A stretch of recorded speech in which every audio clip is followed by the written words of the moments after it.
Hi all. Um, so today we will discuss the chapter 4 and chapter 5 of The Land of Open Graves. So in chapter 4, De Leon begins with Memo, the characters of Memo and Lucho. He gives place to two immigrants who have been in the US back and forth to Mexico. Yeah, they were deported for various reasons, and they were Memo. I think he was able to turn back in 2 weeks, 2 days actually.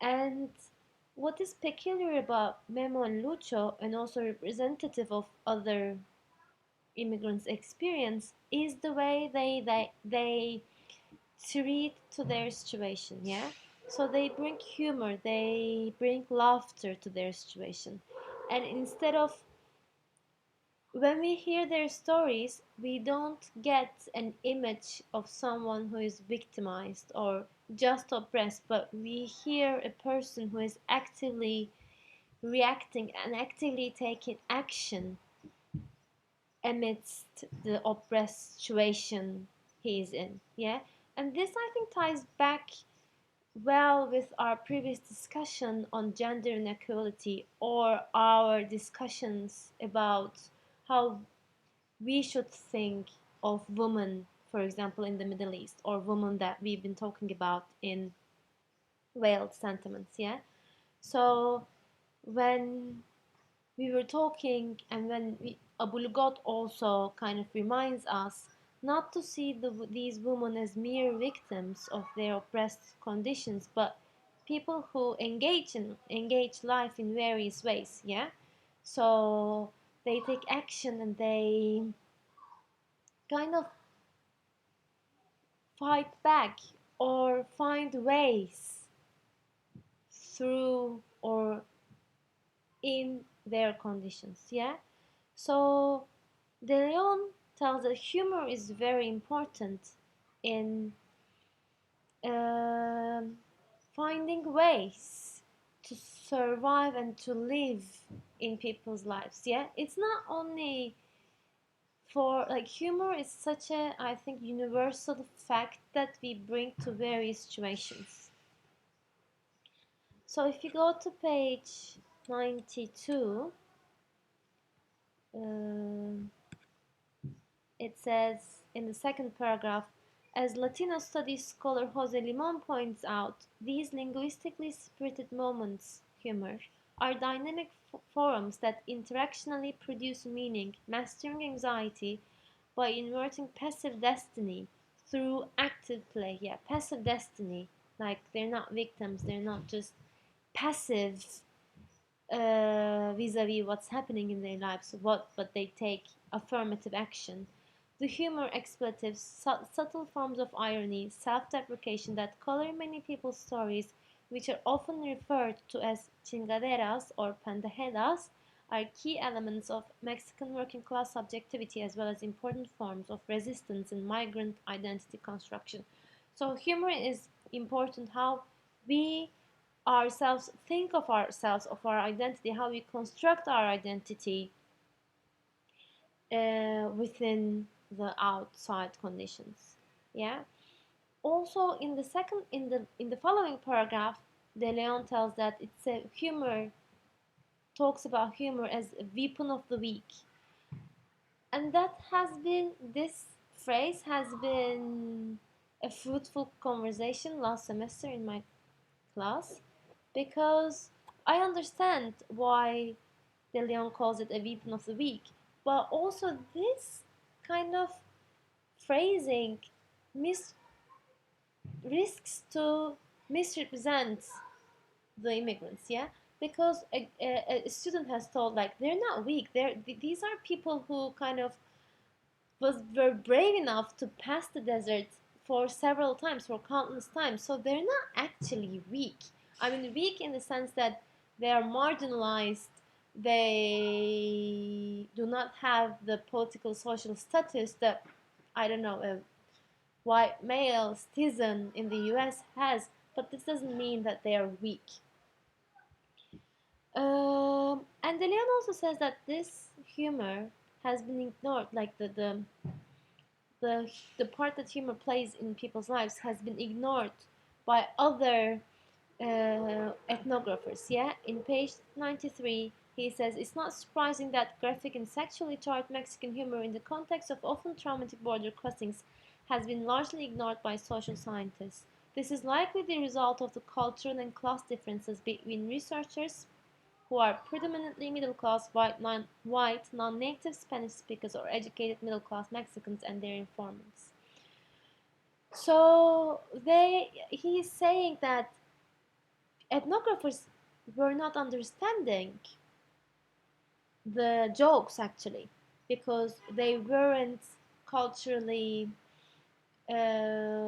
knowledgeable enough. They weren't knowledgeable enough about Mexicans' culture, immigrants' culture, to understand these jokes. Also, I think another factor which is very important, De Leon has established the connections. Yeah, for example, he has established connections with Memo and Lucho after spending many nights with them, and then maybe he was able to create this close relationship where Memo and Lucho would feel comfortable enough to joke around him. Yeah.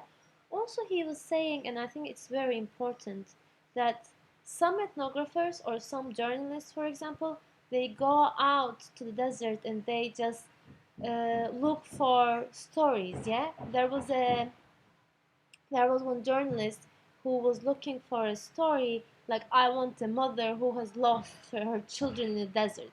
So actually, she doesn't care about the mother or people, immigrant stories, immigrants themselves, but he only cares for the benefits from the possible story he can extract from the immigrants. So, and he was kind of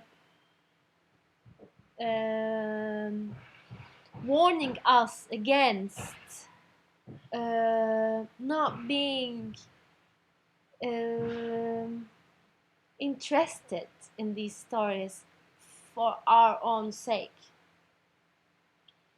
Um, Also, he was saying like through Memo and Lucho's stories, he was kind of trying. He was saying us that before 2005, it was very easy to cross the desert. Yeah, you were caught, you were deported, and then in 2 days, as Memo did, Lucho did, you can cross the desert again. But in 2005, things have become a bit more difficult because they began detaining people and arbitrarily putting them in prison from 30 days to even up to 6 months. Yeah, and this happens very arbitrarily. So in the before going into the next chapter, which is the deported, I want to talk about a little bit about the interaction that happened between Memo and the police officer.